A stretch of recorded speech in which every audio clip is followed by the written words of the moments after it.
Hello, welcome to another edition of From Lansing to the Lakeshore. I'm Senator Patty Birkholz, and I have a guest with me today whom I'm going to introduce in just a minute.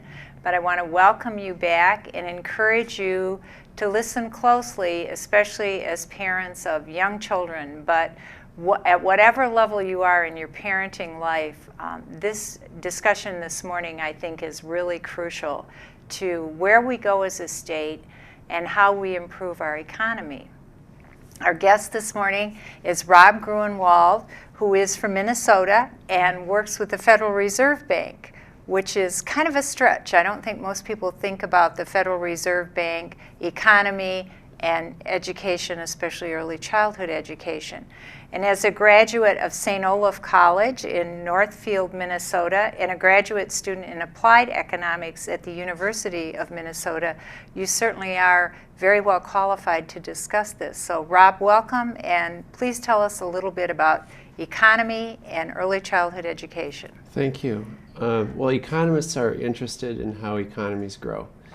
And one of the key ingredients to economic growth is what we call the productivity of our workforce. And that really is how much is produced and how much can workers produce for the time that they're working. And economies that have more productive workers, and that is workers with more education, more qualifications, more skills, we find that these are economies that show strong economic growth. And a key to producing a strong workforce is education broadly.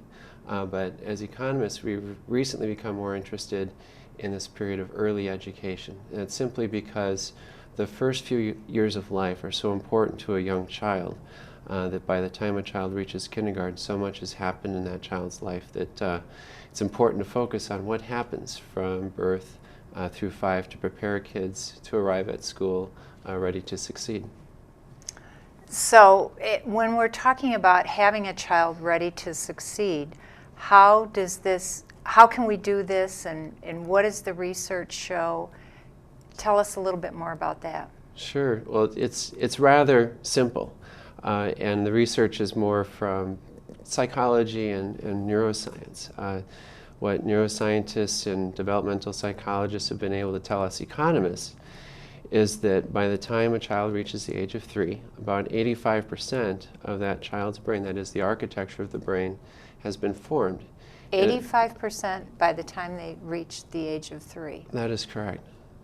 So the environments in which children grow up, in home, in their communities, has an impact on that development of that child's brain and the development of that overall child. And if a child has lots of positive interactions with their parents and other adults in the community, the opportunity to socialize with other children, to hear lots of vocabulary words, to be in what would be considered just playful educational settings, so they understand their environment more, they understand language, they start to understand even emerging numeracy and numbers and shapes and colors and so on, that these children are likely to arrive at kindergarten fully prepared to succeed in school.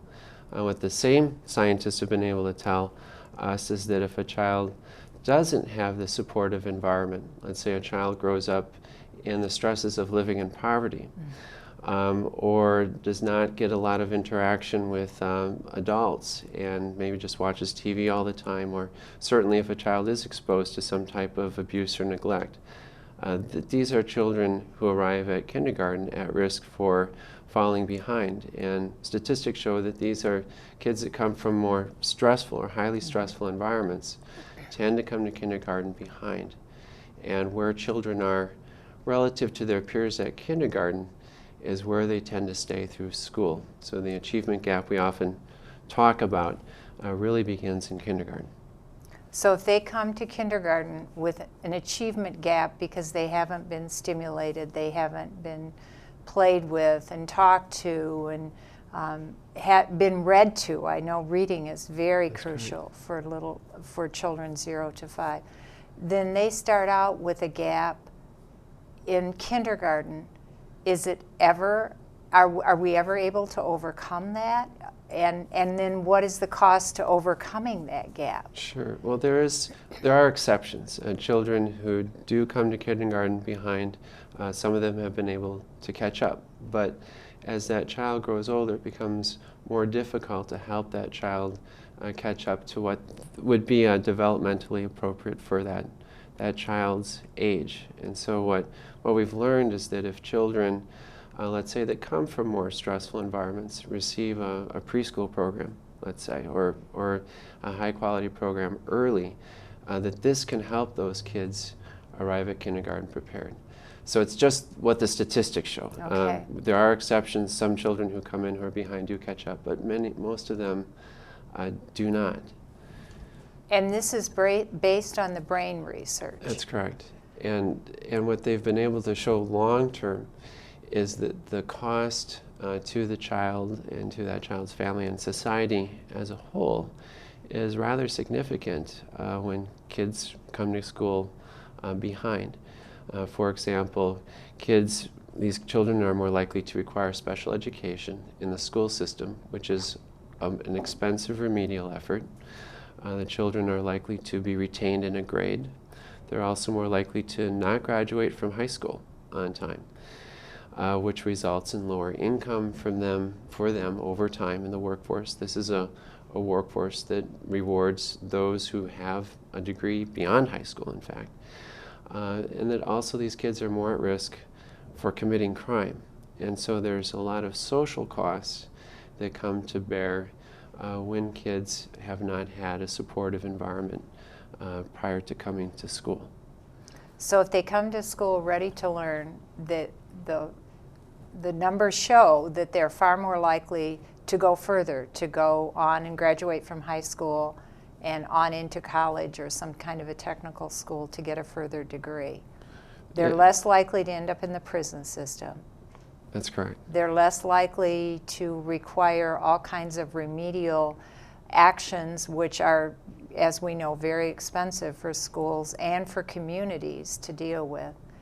And they are more likely to be a positive influence on the community and obviously for their own lives going forward. That's correct. And this research is based on some studies where children from more disadvantaged environments were provided with either a high-quality preschool program or a full-day child care program that included parent education, either through a home visit where the teacher would go into the home and work with parents on parenting skills, or a center that would have parent activities at the center. And they found that over time, children who attended these high-quality programs were more likely to succeed in school, less likely to commit crime, through the age of 40. In fact, one of the seminal studies is right here in Michigan. The Perry Preschool program in Ypsilanti, Michigan, shows that through the age of 40, children from low-income families way back in the 1960s who received a high-quality preschool program with parent education were more likely to, at age 40, earn more money in the workforce, have higher levels of education, more likely to be employed.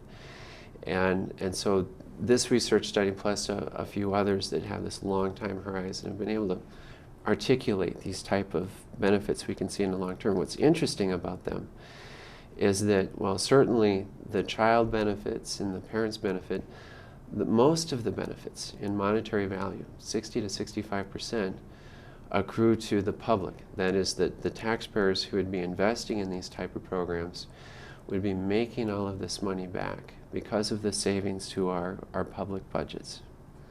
So the society at large benefits because it doesn't cost as much for the taxpayers to help deal with all the problems that are brought on by a child not starting school, being ready to learn. If they're ready to learn.